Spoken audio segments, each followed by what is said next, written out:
আসসালামু আলাইকুম viewers, ইচ্ছেগুড়ি YouTube মল চ্যানেলে সবাইকে স্বাগতম।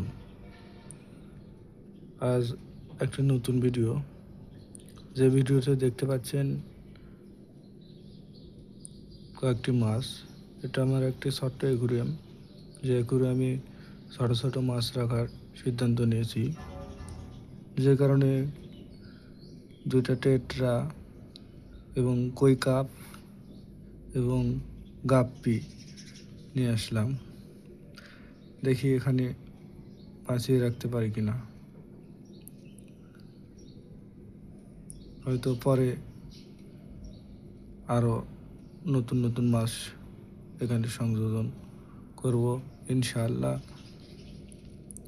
আপনারা যারা আমার চ্যানেলটি আগে থেকে সাবস্ক্রাইব করে রেখেছেন তাদেরকে অসংখ্য ধন্যবাদ। আর এখনও যারা সাবস্ক্রাইব করেননি তাদের বলবো দ্রুত সাবস্ক্রাইব করে রাখার জন্য, যাতে করে আমার চ্যানেলে নতুন কোনো ভিডিও আপলোড দেওয়ার সাথে সাথে আপনাদের কাছে পৌঁছাতে পারি।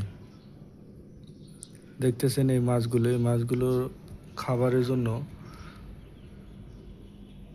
দেওয়া হচ্ছে ছোটো ছোটো দানা। ফিশ অ্যাকুয়ারিয়াম থেকে সব থেকে যে মাছের নিয়ে আসছি, এই কই কাপটা অনেক দুষ্টু, সে অনেক বেশি খাবার খেয়ে ফেলে। যদিও বেশি খাবার দেওয়া ঠিক না, তবে বাকি মাছগুলোর চাইতেও একটু বেশি খায় এই লাল কই কাপটি। আর সাদাটা একটু কম খায়, কিন্তু তারপরেও খায়। আর এই ছোটো গাপ্পি মাছটিও খায়, কিন্তু তাদের সাথে পারে না, তার একটু বেশি খেয়ে ফেলে। তবে বেশি খাবার দেওয়া ঠিক না, তাহলে অ্যাকুরিয়ামের পানি দ্রুত ময়লা হয়ে যাবে। আর এই টেট্রা মাছটা একবারে নিচে থাকে, উপরের দিকে খুব কম থাকে, যেখানে ও খাবার একবারে খুবই কম খায়, খুবই। তবে একটা জারে সব ধরনের মাছ রাখা আমার মনে হয় ঠিক না, তবে কই কাপকে আলাদা রাখা মনে হয় খুবই ভালো হবে। টেট্রা মাছগুলো কোনো খাবার খেতে চায় না তেমন, আর সাথে থাকার কারণে সে একবারে পানির নিচের অংশে থেকে থাকে, এই যে একবারে নিচে। আর কই কাপগুলো সব সময় পানির উপরের খাবারগুলো খেয়ে নেয়। তারা একটু পর পর নিঃশ্বাস নিতেছে উপরের দিকে যেয়ে, এবং কোনো খাবার আছে নাকি সে খুঁজতেছে। আর টেট্রা ফিশটা একবারে নিচে। গাপ্পিটাও গ্লাসের সাথে লেগে থাকা খাবারগুলো খেয়ে নেয়, ময়লা খেয়ে নেয়। আর টেট্রাগুলো নিচে থাকে বিধায় ও খুব খাবার কম পায়। তবে আপনারা যারা অ্যাকুয়ারিয়ামে নতুন, তারা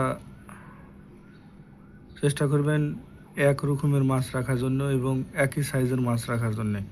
সাইজ ছোটো বড়ো হলে আমি যে সমস্যায় ভুগতেছি, আপনারাও এই সমস্যায় ভুগতে পারেন।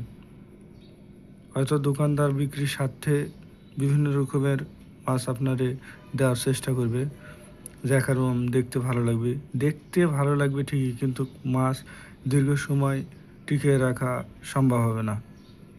আপনারা যারা নতুন আছেন তাদেরকে বলতেছি, দীর্ঘ সময়